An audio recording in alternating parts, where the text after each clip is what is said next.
नमस्कार। आज के जे आईन निये आमी कथा बोलबो सेटा हच्छे कॉर्पोरेशनेर यूनिटरी अ্যাসেসমেন্ট टैक्स निये। एबं এই यूनिटरी अ্যাসেসমেন্ট टैक्स যে কত ভয়ঙ্করভাবে শহুরে মধ্যবিত্ত বাড়িওয়ালাদের উপর এফেক্ট পড়েছে সেটা আমি আজকে ডিসকাস করব। এবং এটাও আমি বলে রাখছি যে যারা যারা অলরেডি এফেক্টেড হয়েছেন তারা যদি মনে করেন আমার ইউটিউব চ্যানেলে লিখতে পারেন, কারণ আমরা একটা প্রেস কনফারেন্স করতে চলেছি এইটার প্রতিবাদে ল্যান্ডলর্ড অ্যাসোসিয়েশনের তরফ থেকে। তো যদি কেউ যোগ দিতে চান এইটা আমার ভিডিওটা শোনার পরে, তাহলে অবশ্যই কিন্তু আমার ইউটিউব চ্যানেলে লিখবেন, তার ফোন নাম্বার ডিটেলস দেবেন, আমরা যোগাযোগ করে নেব। বা আমার তো ফোন নাম্বার থাকেই, আপনারা যোগাযোগ করে নিতে পারেন। কারণ আমরা ভাবছি শুধুমাত্র চুপচাপ বসে থেকে শুধু কোর্ট কাছারি করলে কিন্তু এই সমস্যার সমাধান হবে না। এই ইউনিটারি অ্যাসেসমেন্ট ট্যাক্স বা স্কোয়ার ফিট হিসেবে ট্যাক্স মারাত্মক, ভয়ঙ্কর এবং মধ্যবিত্তকে, বাড়িওয়ালাকে বিশেষ করে তার বাড়ি ছাড়া করে দিতে পারে, এমনই ভয়ঙ্কর আইন আনা হয়েছে। বহু লোক অবজেকশন করেছিল সেই সময়, তার মধ্যে আমাদের ল্যান্ডলর্ড অ্যাসোসিয়েশনও প্রচুর অবজেকশন করেছিল। এই আইনটি অ্যাকচুয়ালি বিকাশবাবু এনেছিলেন। পরে বিকাশবাবুরা তাদের পর্যালোচনা করে, তাদের টিম দিয়ে পর্যালোচনা করে দেখেছিলেন যে আইনটি ইমপ্লিমেন্ট করলে তাদের ভোটারদের অর্ধেক ভোট তাদের হারিয়ে যাবে। কারণ তাদের মেন ভোট ব্যাংক ছিল মধ্যবিত্ত সমাজ, যে বাড়িওয়ালা হোক ভাড়াটিয়া হোক সবাই। পরবর্তীকালে শোভনবাবু এসে এটাকে ইমপ্লিমেন্ট করেন। বহু বাধা বিপত্তি, অবজেকশন উঠেছিল, বারবার এটা ঠান্ডা ঘরে চলে গেছিল, কিন্তু তা সত্ত্বেও এটাকে পাস করানো হয় কাউন্সিলরদের, তৎকালীন কাউন্সিলরদের অবজেকশন সত্ত্বেও। যাই হোক, এবার আমি আসল কথাতে আসি যে আইনটা কতটা ভয়ঙ্কর আপনাকে দেখিয়ে দেব। প্রচুর ক্লায়েন্ট আসছেন রীতিমতো মানে কেঁদে ফেলার অবস্থা, যে আমি কি বাড়ি ঘর রাখতে পারবো না। প্রচুর ক্লায়েন্ট এসছেন আমার কাছে, তাদেরকে আমি প্রপার অ্যাডভাইসও করেছি। মানে এইভাবে আইনকে দিয়ে একটা মধ্যবিত্ত সমাজকে ডিস্টার্ব করা কোনোদিন আমি কোনো কালে দেখিনি। এবং এই আইনটা অস্ত্র তুলে দিয়েছে তাদের অ্যাসেসরদের ওপর, ইন্সপেক্টরদের ওপর। আগে যেটা বলা হতো ইন্সপেক্টর রাজ খতম করার জন্য এই আইনটা আনা হলো, ঘটনাটা কিন্তু সম্পূর্ণ উল্টো হয়ে গেছে। ভালো লোক আছেন, ইন্সপেক্টরদের মধ্যেও আছেন, অ্যাসেসরদের মধ্যেও আছেন, কিন্তু কিছু লোক এমন ঢুকে গেছে যারা মধ্যবিত্তদের রীতিমতো স্কুইজ করছে। আমার কাছে যা যা খবর এসছে, যা যা ক্লায়েন্ট যেরকম আসছে, এবং এটা কিন্তু মোটেই ভালো হচ্ছে না। দেখুন, যে এবার আইনটা নিয়ে একটু বলি কী কী ডিফেক্টস আছে। আমি এটা জট ডাউন করেছি, নোট করেছি। আমি আগে ইংরেজিতে পড়ে বলছি, তারপর তার বাংলা মানেটা বলে দিচ্ছি। অনেকে ইংরেজি হয়তো বুঝতে পারেন না বা পারছেন না। আমি দুরকম ভাষাতেই বলছি, ভিডিওটা একটু বড় হবে, আগেই বলে দিচ্ছি। সুতরাং আপনারা কিন্তু ধৈর্য ধরে শুনবেন, কেন এটা আমাদের প্রত্যেকের, শুধুমাত্র ল্যান্ড ওনারদের জন্য নয়, হাউস ওনারদের জন্য, এটা কিন্তু টেনেন্টদেরকেও সমানভাবে এফেক্ট করছে। টেনেন্টরাও ক্ষতিগ্রস্ত হচ্ছে এই আইনের মাধ্যমে। এটাকে সম্মিলিতভাবে প্রতিবাদ করা উচিত, প্রেস কনফারেন্স করা উচিত। যদি রাস্তায় না নামতে না পারেন, প্রেস কনফারেন্স করুন, আইন আদালত তো আছেই পড়ে। আমার মনে হয় যারা আইনটি এনেছিলেন তারা হয়তো জানেন না এর বিষময় এফেক্ট কী হতে পারে, বা তারা জেনেও হয়তো চুপ আছেন, আমি জানি না। আমি কোনো রাজনৈতিক কথাবার্তা বা বক্তৃতা দিতে এখানে আসেনি। আমি আইনের যে বিষময় ফল সেটা আমি আপনাদেরকে জানাচ্ছি। হ্যাঁ, কিছু লোক বেনিফিট হবেন, যারা বস্তি বাড়িতে থাকেন, যারা ডি ক্যাটাগরিতে আছেন, তাদের বেনিফিট আছে। কিন্তু যাদের শহুরে বাড়ি আছে, বাড়ি যদি ভাড়াটে থাকে, তাদের পক্ষে মারাত্মক বিপদ, কল্পনা করতে পারবেন না। কলকাতা শহরে বা শহরতলিতেও বাড়িঘর রাখা শক্ত হয়ে যাবে এই আইনটার জন্য। এবার আমি আসি ডিটেলসে। ফার্স্ট যে পয়েন্টগুলো আমি জট ডাউন করেছি সেগুলো বলছি।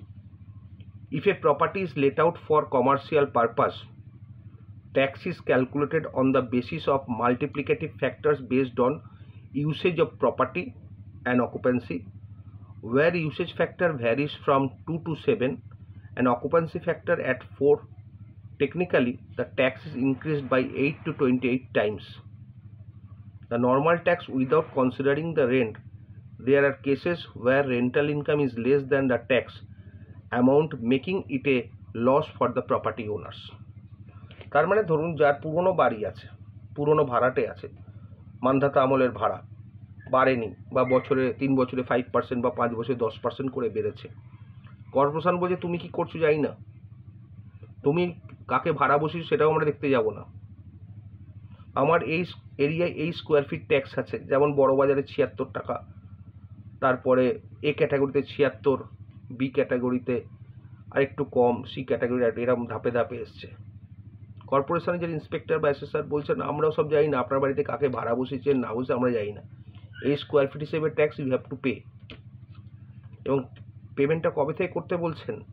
কারোর 2001 থেকে বলছে বাড়েনি, 2001 থেকে করতে বলছেন, কারোর 2010 থেকে বাড়েনি, কারোর 2017 থেকে বাড়েনি। ইনরেডি অ্যাসেসমেন্টটা এসছে অ্যাকচুয়ালি 2017 থেকে।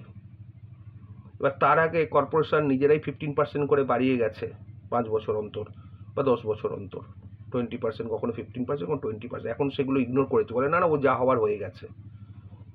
এবার আপনারা এই টাকাটা ট্যাক্স দিন, আপনার ভাড়াটা আপনাকে দিল না দিল আমাদের কোনো ফ্যাক্টর নয়, আমার হাতে এই আইন এসছে, এইভাবে যদি টাকা দেন তাহলে বাড়ি থাকবে, নাহলে থাকবে না, আমরা অ্যাটাচ করে নেব।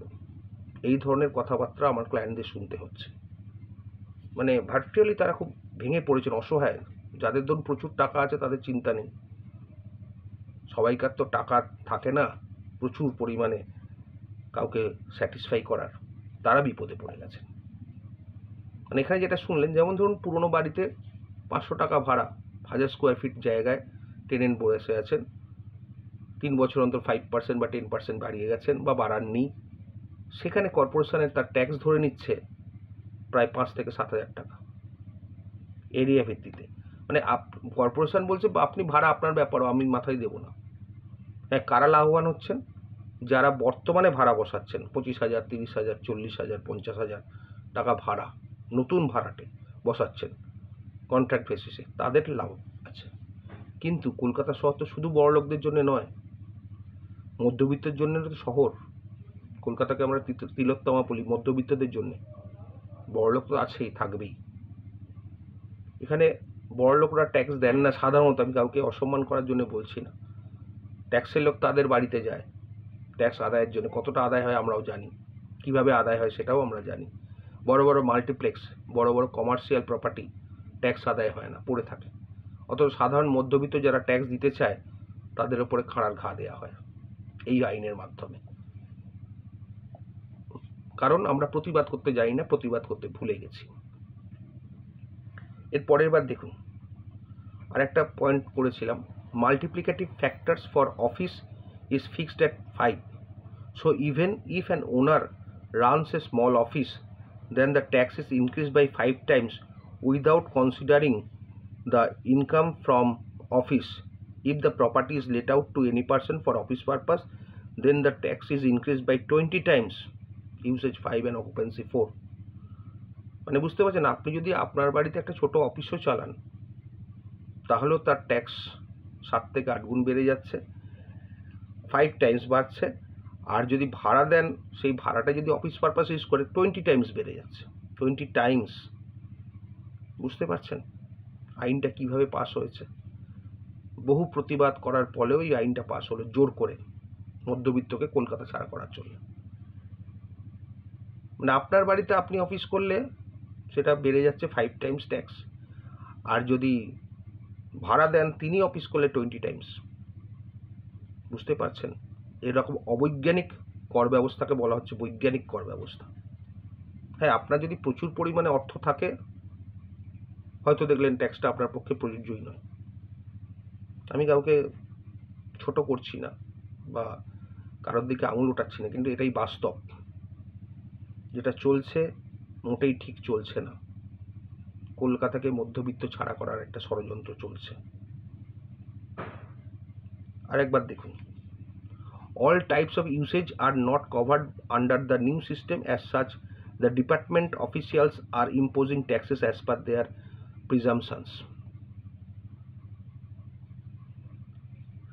বুঝতে পারছেন, যেখানে বলা হলো যে ইন্সপেক্টর রাজ খতম করা হলো, ঠিক উল্টোটাই হয়ে গেল। যে গল্পগুলো দেয়া হয়েছিল নিজের ট্যাক্স নিজে দেবেন, বড় বড় সব কথাবার্তা, বড় বড় হোর্ডিং টাঙিয়ে, তখন থেকে আমরা প্রতিবাদ করেছিলাম যে এটা হয় না, এটা একটা অস্বাভাবিক কালো ব্যবস্থা।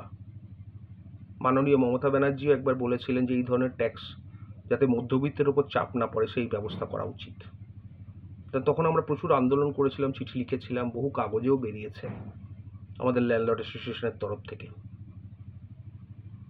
প্রতিবাদ আমরা কম করিনি, কিন্তু আমাদের কেউ রাস্তায় নামতে চায় না। এটা হচ্ছে আমাদের সব থেকে বড় দুর্ভাগ্য যে রাইট কজের জন্যে কেউ রাস্তায় চাইতে চায় না, সবাই পলিটিক্যালাইজ হয়ে গেছে। পলিটিক্স করে লাভ নেই, কারণ আজ যে ক্ষমতায় আছে পরের দিন 5-10 বছর বাদে সে বিরোধী হবে, কিন্তু বাড়িটা তার চলে যাবে, সে ক্ষমতায় থাকুক বা বিরোধী থাকুক। আমি আরেকবার বলি, প্রত্যেককেই অনুরোধ করছি, যারা পারবেন প্রতিবাদ করুন। প্রতিবাদ করার অনেক ভাষা আছে, অশ্লীল ভাষা ইউজ না করে, কোনো রাজনৈতিক ভাষণ না দিয়ে, কোনো রাজনৈতিক বক্তব্য না রেখেও প্রতিবাদ করা যায়। ওই জন্য আমরা প্রেস কনফারেন্সের ব্যবস্থা করছি, যারা যারা ইচ্ছুক আসবেন। না হলে কিন্তু আপনি ভাবছেন আপনার আজকে হয়নি, কিন্তু 10 দিন বাদে হবে, সারা কলকাতায় এটা হবে। কারণ যারা এসএসআর বা যারা ইন্সপেক্টর খুব ধীরে সুস্থে প্রত্যেকটা পাড়ায় 1 জন 2 জন 3 জন করে টেস্ট করছে, তাদেরকে হ্যারাস করছে।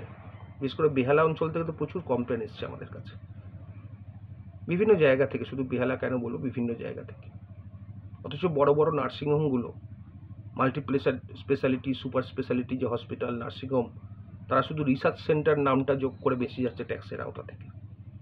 বড় বড় মাল্টিপ্লেক্স, বড় বড় কমার্শিয়াল হাউস, বড় বড় মল, কত টাকা ট্যাক্স দেয় তারা? কত টাকা আদায় করতে পারেন কর্পোরেশন অফিসাররা? পারেন না বেশি। নোটিশের পর নোটিশ দিয়ে যান, কেউ পাত্তাই দেয় না। কিন্তু মধ্যবিত্ত মানুষ তারা খুব অসহায় হয়ে গেছে। কারণ এই রকম আইনের ব্যবস্থা কোথা থেকে? ম্যাক্সিমাম বাড়ি তো পুরনো বাড়ি, কলকাতায় পুরনো ভাড়াটে। আজকে ধরুন, উদাহরণ দিচ্ছি, এবার ল্যান্ডলর্ডের কথা, ভাড়াটিয়াদের অসুবিধাটা বুঝি। ধরুন ল্যান্ডলর্ড ওই বাড়িতে থাকেন না, ওটা সম্পূর্ণ ভাড়া বাড়ি, ল্যান্ডলর্ড ট্যাক্স দিল না, পারবে না, হাত তুলে দিল। কর্পোরেশন এসে ভাড়াটেদের যা মালপত্র আছে তুলে ছুঁড়ে ফেলে দিয়ে অ্যাটাচ করে বাড়ি সেল করে দেবে। ভাড়াটেরা কোথায় যাবেন? ল্যান্ডলর্ড পারল না, ল্যান্ডলর্ডের ক্ষমতা নেই অত ট্যাক্স দেবার। আজকে ওই জন্যে বলছি, সাবধান হন, সচেতন হন। কোর্ট কাছারি তো আছেই, কোর্ট কাছারিতেও খরচা আছে, কিন্তু যে আইনটা পাস হয়েছে মধ্যবিত্তদের বিরুদ্ধে, এটা একটা ষড়যন্ত্র বললে কম বলা হয়। তবে আইন যখন পাস হলো, তখন আমরা যখন প্রতিবাদ করেছিলাম, প্রত্যেকের পরে আইন অ্যামেন্ড হয়ে একটা 20% ক্যাপিংয়ের ব্যবস্থা করা হয়েছিল, যে বেশি হলেও 20%-এর বেশি হবে না, আর কম হলেও 20%-এর কম হবে না, যে এক্সিস্টিং ট্যাক্স আছে। আমরা ভাবলাম, তখনও আমাদের মনে সন্দেহ ছিল, যদি 20%ই বাড়ানোর থাকে, ম্যাক্সিমাম বাড়বে, তাহলে বারবার কেন প্রেসার করা হচ্ছে যে আপনার ইউনিট এরিয়া ট্যাক্সের ডিক্লারেশন দিন। সেই সন্দেহটা আজকে মিলে গেল। যারা ডিক্লারেশন দিচ্ছেন তারাই ফেঁসেছেন, যা পারছে করে যাচ্ছে, যা পারছে। কেউ প্রতিবাদ করার নেই, কেউ বলার নেই, সত্যি কথা বললেই আপনাকে দাগিয়ে দেওয়া হবে। কিন্তু এটা তো উচিত, মাননীয় মুখ্যমন্ত্রীর নিজের হস্তক্ষেপ করা উচিত, বোঝা উচিত যে মধ্যবিত্তদের এইভাবে কষ্ট না দিয়ে অন্যভাবেও ট্যাক্স কালেকশন করা যায়। যেখানে যাদের ক্ষমতা আছে তাদের থেকে আদায় করো, সে ক্ষমতা ওদের নেই। খুব অবস্থা খারাপ বাঙালি মধ্যবিত্ত, বাঙালি বলে ভুল হবে, যে কোনো মধ্যবিত্ত বাড়িওয়ালাদের খুব অবস্থা খারাপ।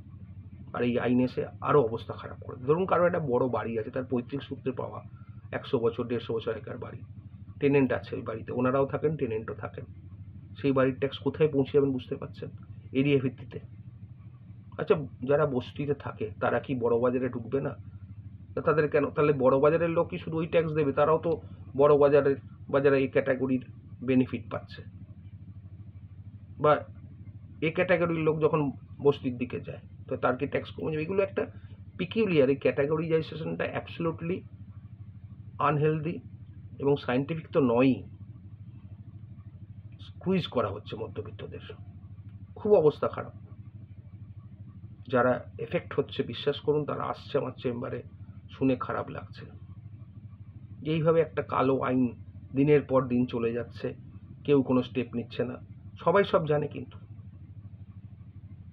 সবাই সব জানে, কিন্তু কেউ সবাই ভাবছে এই স্টেপ নিলে যদি আমার বিপদ হয়। আরে বিপদ তো আপনার সামনে দাঁড়িয়ে আছে, যে কোনো দিন আপনার মাথায় এসে পড়বে। সাবধান হন, নিজেরাই আইনটা পড়ে দেখুন। আমার কথা যদি বিশ্বাস না হয়, নিজেদেরও তো আরও লয়ার আছে যারা কর্পোরেশনের মামলা করে, কর্পোরেশন সংক্রান্ত কাজ করে, তাদের সঙ্গে কথা বলে দেখুন যে এই আইনটা কতটা ভয়ানক। এবং আপনাদেরকেই বলছে আপনার বাড়ির মাপ দিতে এলবিএসকে দিয়ে কেন দেব?